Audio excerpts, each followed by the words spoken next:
Okay, Jason Momo, JM on the Fly. Today we're going to tie our craft fur fly, which is a natural, I call it a natural craft fur fly because I'm tying it in natural colors. No flash, no anything, just a natural looking minnow. Pretty much the way they look like in the water. Again, no flash. A lot of times, the flash, you start to get too much flash, sometimes it turns the fish off. This is another option. Again, it's basically made to not scare the fish. Sometimes that flash will just, scare away. If they see too many streamers or spinners or something like that, sometimes they'll just hold off on feeding, and you throw something a little bit more natural color in, and they'll eat it. So let me show you this fly. I'll just zoom in here a little bit, and we'll try kind of get you a close idea of what this looks like. And again, this fly here, I'm going to actually put a little piece of white cardboard here so this thing will focus on the fly itself. And this is a gray and white, a little bit of grizzly craft fur tied in there. Let me show you another one. Here you go. Here's a tan and green. Another beautiful color. You see how neat that little fly is. And it's basically matching a lot of the different minnows that you may find in your local streams. Here's a beautiful color. Got a tan black, more to the dark side of the spectrum as far as minnows go. Still has that light belly like most minnows do.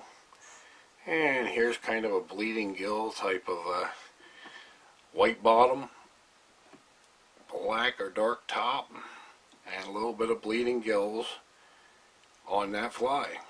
Beautiful. And another thing I wanted to show you is, let's just put one in water here, and there you go. There you go. That's what they look like wet. So you can see what you're actually fishing. So that's what the minnow looks like when it's wet in the water and you're fishing it. And you can see it's a beautiful, beautiful silhouette. And again, we use the fish mask. This is a size 2 SC15 hook on these little guys, because these are just made to little bait fish. I tie them in bigger sizes. If you go to a size 1, you might want to use a size 5 fish mask. This is a size 2 SC15 Gamakatsu, and I use a size 4 fish mask on this. And you can see it's just kind of, matching it as you step up, and you can tie these as big as you want. This is just showing you, I love these things for trout, because trout love they just love the smaller minnows. Certain times of the year they're very dominant. Let me just set this board down to the side. And again, SC15 size 2 Gamakatsu is a hook that I'll be using. I'm going to be using Dan Bailey mono, fine mono. Basically because I use a lot of these in saltwater patterns. So I'm going to take that, and we're going to go to our craft fur. So the first craft fur I'm going to use is a tan, and it's the Select craft fur. Oh, one other thing I forgot to show you. Let me just get this correct so we could put this. Okay, again, we're going to put this fly in here, and I like to use this spring here as a length, so you get some consistencies out of your flies. So basically, you see that right there? That'll give me a length of my tail on that fly. So there you go. Okay, let's get back to the, put my hook back in here.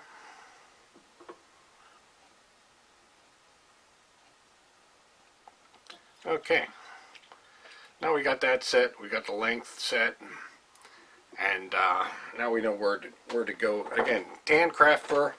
Just going to tease out a couple fibers here. Get a nice little batch. Snip that off right at the base. And we got ourselves a nice little batch. Again, going to pinch this. You work it like deer hair. Going to just pull out the extra out of that fiber and keep that because we're going to be using that then. I like to line this up, and you see how uneven the tips are there? Let's just take a snip right through there and make all the tips so they're pretty much even, so that we have a place to lay this so it's just shy of the spring. Again, a nice wrap, leaving them fibers right on top. Just like that. We're going to go with another little batch of the same tan. We'll come up back and get another batch of the tan. And exactly how much is completely up to you. You can make it, heavy. You can make it light. Same deal. Pull out pull out the batch, the under fur, just like you would with deer hair. Snip them off to length. Lay them right on top, and again, just shy of the spring. The spring is what sets our length, so that's why we have that spring there. And I'm going to tie this back before the bend of the hook. Come around, let's hike that up. We're going to go front a little bit with this, and again around and hike that up. And then our next step is we're going to take these fibers and we're going to pretty much separate them like this, pretty much in half, and we're going to tie them down and away. And that's going to be our belly then that we cut out. If you've seen that nice defined belly on the craft fur fly, that's how we get that. Next material that we have is going to be some grizzly craft fur. You can find this stuff online. It was at first it was tough to get. Now there's quite a few different places to get it. And again, we're just going to pinch out the under fur, take ourselves a little batch. This we are going to cut off, and I'm going to put this little batch up on top and to the camera side like that, and another little batch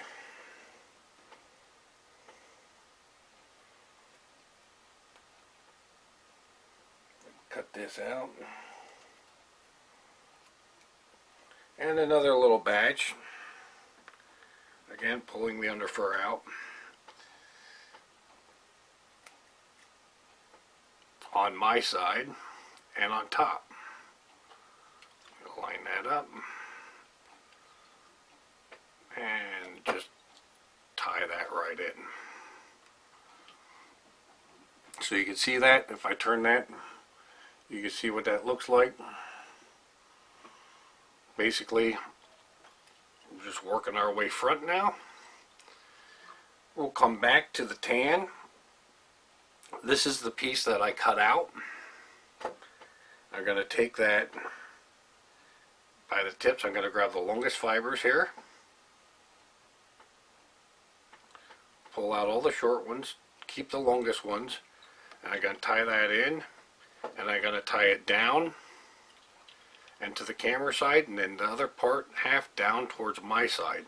And you see that's just kind of bulking up that belly that'll end up being trimmed out later. Again, back to the grizzly.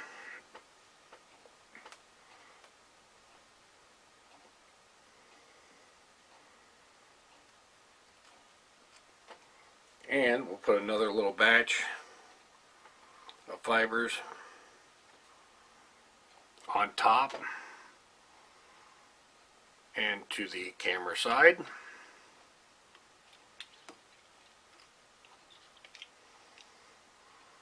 I could have cut them beforehand, but we'll cut them afterwards here.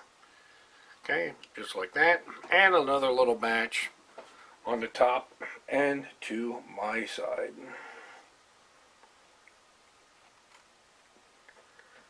And again, every time we're picking out the short fibers, just leaving the little ones. This one here I will cut. There we go, just like that, top to my side. Wrap that in, and we come back down onto the bare hook.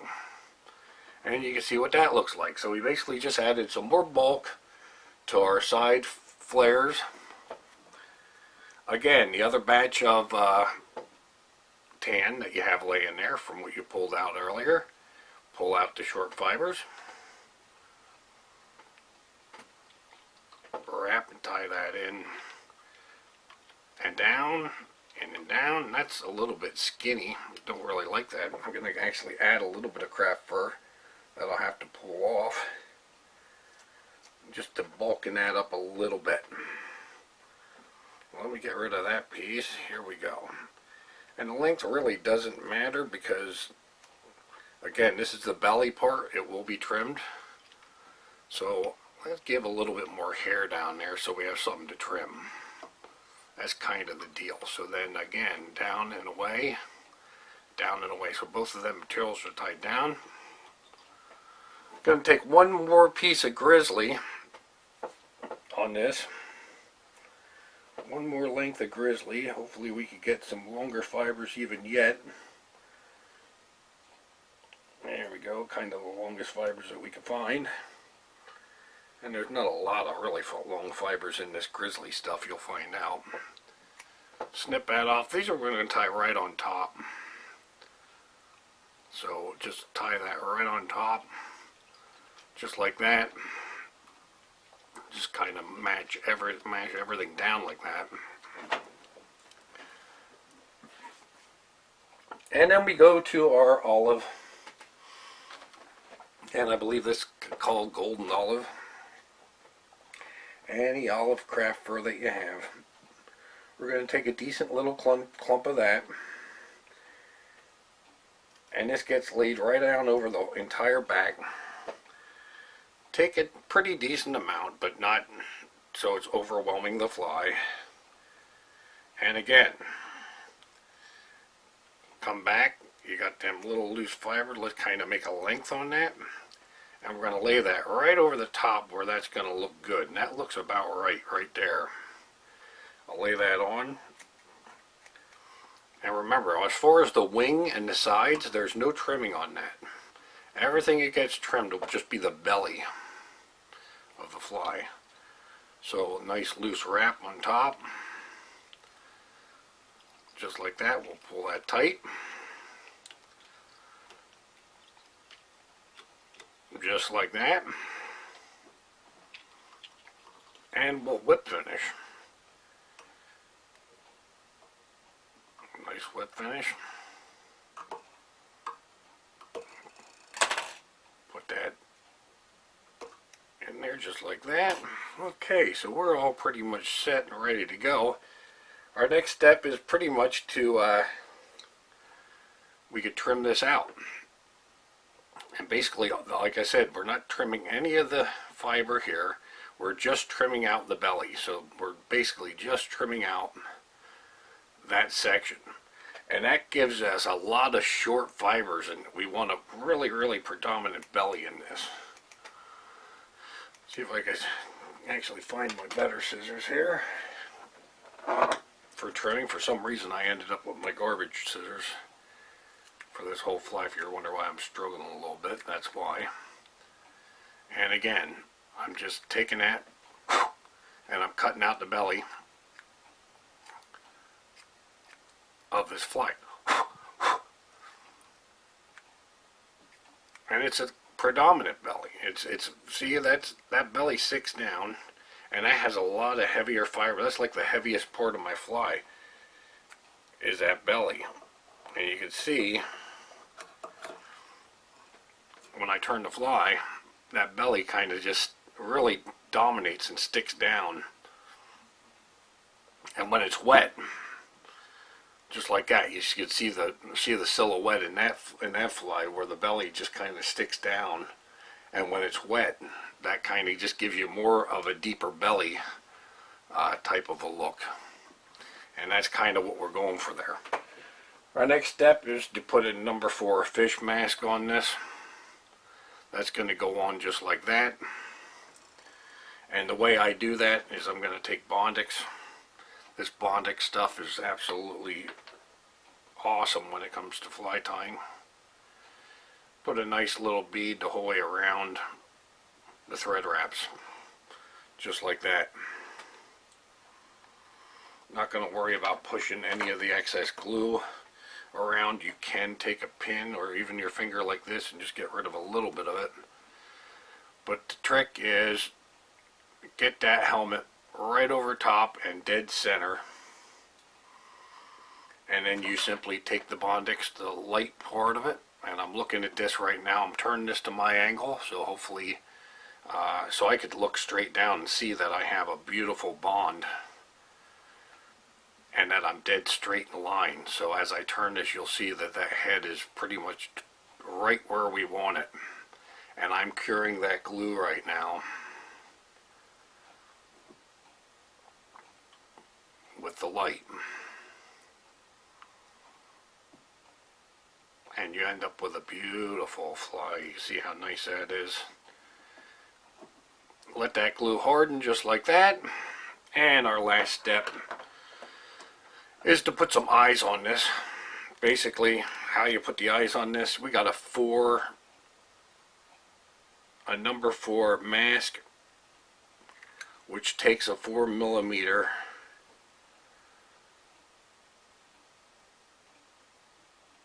teeny little dot of glue. In fact, I have another little dot here right away. I'm going to put on this side. Teeny little dot of glue. We'll take a pin, and I actually have my little pins. There we go. Take a little pin, take an eye, and just drop that eye right into place. Just like that. You can push it in with the tip of the pin. Let's flip this over. Pick up another eye. Drop that on.